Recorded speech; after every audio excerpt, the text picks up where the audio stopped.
All right, we're going to do things a little bit different today and go through a real retirement plan that was brought to us for a second opinion and show you some of the opportunities we uncovered. Now, obviously, I've changed the name and removed any identifying information from this plan, so let's call this person Greg. What's interesting is that Greg wasn't unhappy with his advisor. In fact, he had been working with him for years and his portfolio had done reasonably well. His accounts had grown and he was at a point where retirement felt realistic.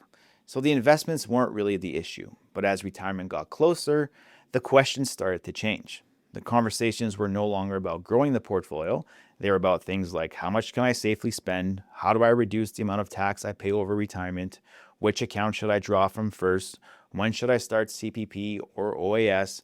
And perhaps the biggest question of all, how do all these decisions fit together? One example that stood out to me was when Greg asked his advisor about a withdrawal strategy.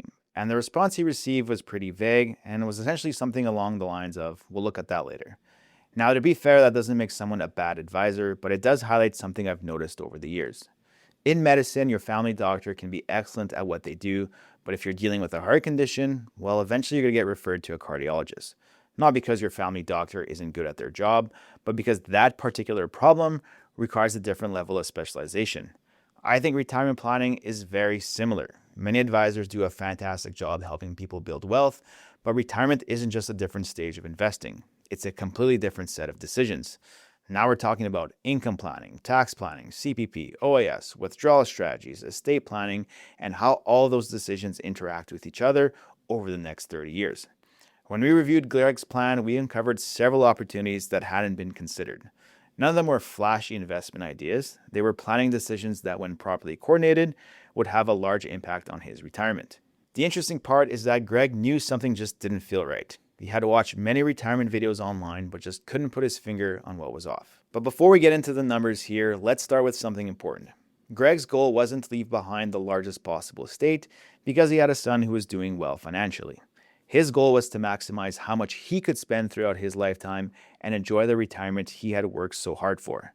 And that's an important distinction because when people first retire, many of the planning decisions they face aren't really investment decisions at all. They're lifestyle decisions. The question isn't simply, how do I pay less tax this year? The question is, how do I get the most out of my money over the next 30 years? That may sound like the same thing, but it isn't. In retirement, paying less tax this year doesn't necessarily mean paying less tax over your lifetime. And once we looked at Greg's retirement plan through that lens, a few opportunities start to become apparent. So let's get an understanding of Greg's situation. Greg was 59 years old and planning to retire immediately. He had approximately $926,000 in his RSPs, about $209,000 in his non-registered accounts, a TFSA worth just under $180,000, and a mortgage-free home valued at roughly $500,000. On paper, this is exactly the type of person most people would say is in good shape for retirement. And that's why this next part is so interesting. The plan assumed his investments would grow at 6% per year. It also assumed that he would start CPP and OAS at age 65, which would eventually provide him with a little over $24,000 per year of income. On the spending side, Greg wanted about $84,000 per year for his regular lifestyle, along with another $10,000 per year for travel until 2041. Now, both of these figures were going to increase with inflation. And remember, Greg's goal wasn't to leave behind the largest possible estate.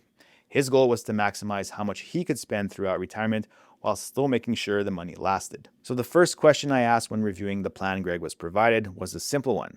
How is this plan actually generating Greg's retirement income? The answer was straightforward. The plan was designed to spend his non-registered account first, then his RSP, and finally his TFSA. At first glance, that might seem reasonable, but this is where the first opportunity appeared. When Greg retires, he has no employment income. He isn't receiving CPP or OAS either. In other words, he's sitting in an unusually low tax bracket. Yet the plan doesn't touch the RSP. Instead, it funds the entire lifestyle from the non-registered account. The same thing happens the following year, and then in 2029, the non-registered account runs out, and the plan suddenly switches gears and begins drawing from the RSP. This is where I started scratching my head, because if retirement planning is about minimizing taxes over your lifetime rather than simply reducing taxes this year, shouldn't we at least explore using some of those low-income years to intentionally draw from the RSP? Those are often some of the most valuable planning years a retiree will ever have, and this plan effectively skips right over them. Now let's fast forward to age 65. CPP and OAS begin, and at first glance, everything appears normal. But you'll notice something interesting.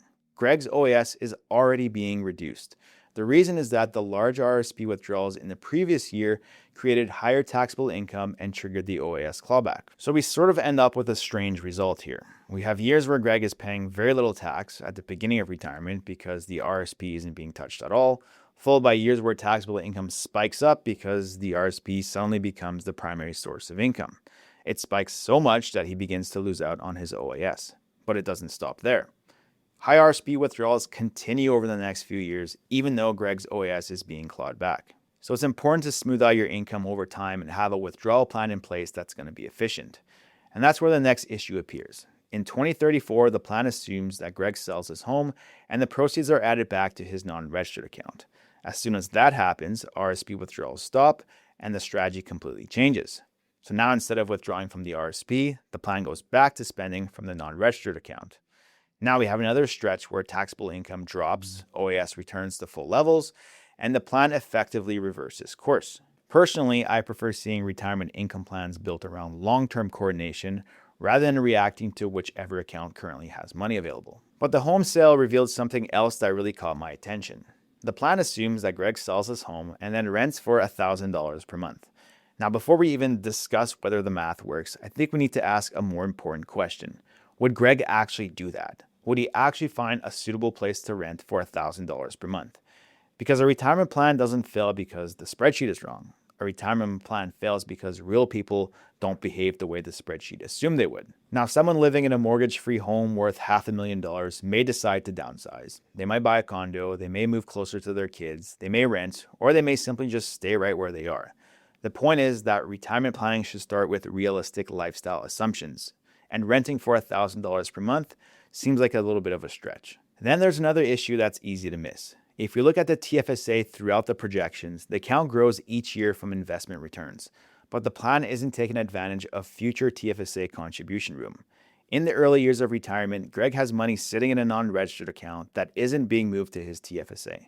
And when the home is eventually sold, even more money becomes available. Yet the plan never fully utilizes one of the most valuable tax shelters available to Canadians. This isn't a catastrophic mistake, but it's just another opportunity that wasn't fully being explored. Now let's fast forward again to age 72. RIF minimum withdrawals begin, so withdrawals from the non-registered account slow down. But over a couple of years, the non-registered account is depleted altogether. At that point, Greg's income once again becomes heavily dependent on his registered assets, and due to that, the OAS clawback starts to show up once again. The pattern continues to repeat itself where we have years of very low taxable income followed by years of much higher taxable income. Eventually, at age 82, the RIF is fully depleted and the TFSA becomes the primary source of retirement income. And by age 89, well, now the TFSA has been depleted as well. If Greg lives longer than that, he's now relying solely on CPP and OAS. Now, to be clear, these weren't small issues. Greg's plan ultimately runs out of money before his planning horizon. By age 89, the TFSA has been depleted, and if Greg does live longer than expected, he's largely relying on CPP and OAS for income. That's a pretty significant outcome for someone who started retirement with a paid-off home and well over $1 million in investable assets. So the issue wasn't that Greg didn't have enough money. The issue was that the retirement strategy wasn't particularly coordinated. We had years where taxable income was unnecessarily low. We then had years where income was unnecessarily high.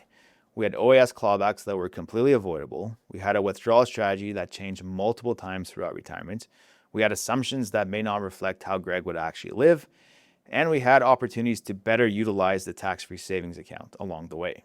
When you put all of that together, it becomes a lot easier to understand why Greg felt something wasn't quite right. The interesting part is that none of these issues required better investments to solve. Greg didn't need a hot stock. He didn't need a higher rate of return. He needed a better retirement income strategy.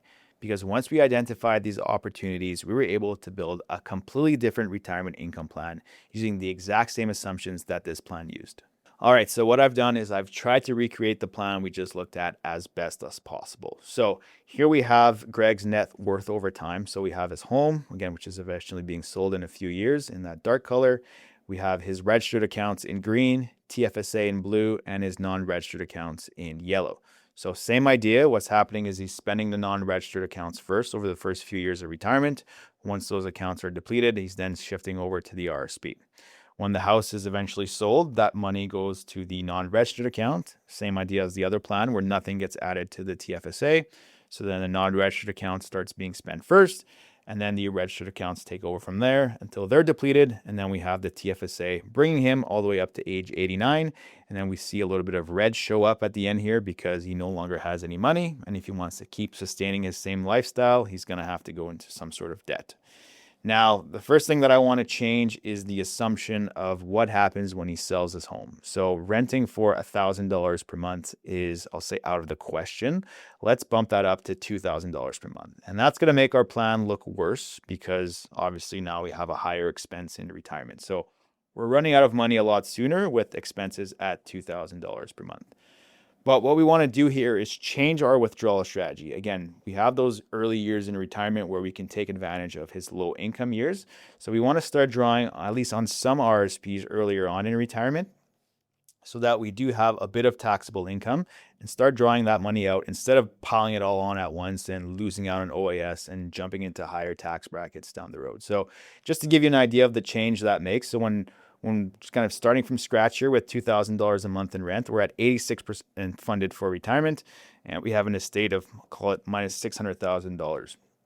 When we change our withdrawal strategy, we're now up to 93%, and we're only down to minus $270,000 when it comes to our estate.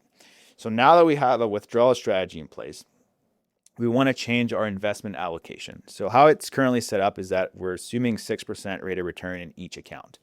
But if we're not going to be touching the tax-free savings account for many years, we can make that account more aggressive. So let's say we target 7% per year. But with the money that we're going to be needing closer to the beginning of retirement, we can make those accounts more conservative. So let's say we make the RSPs 5% per year instead. So overall, we're still targeting a 6% rate of return. We're just being smarter about where we want our investments to grow. Because at the end of the day, if we have higher growth in the TFSA, that's great because it's all going to be tax-free. So when we make that change, now we go from 93% funded all the way up to 105%, and we have an estate of now positive $302,000. And the other thing that we want to do is that now that we're not using that non-registered money right away, well, why don't we use that money every year to top up the tax-free savings account? And that improves the plan even further. So now we're at 107% funded for retirement, and now we're leaving an estate of $454,000. So this does two things. It gives Greg the option to spend a little bit more money from, again, his retirement date until age 90, or he can keep spending the same amount of money. And if he happens to live longer, well, at least now he has a bit of a buffer in place. So if you're interested to see what your situation looks like or any opportunities that you might be missing out, that's exactly why we built the Atlas system. It's the exact process we go through with clients to make sure that we're hitting on everything that's important to them in retirement and doing it in a way that's as tax efficient as possible. Check it out using the link in the description. But here's the thing. All of these decisions quietly depend on one account doing a job most people have never asked it to do. And when that account is set up properly, it stops being the money you spend last and becomes the thing that gives you room everywhere else. That's exactly what I break down in this next video. I'll see you there.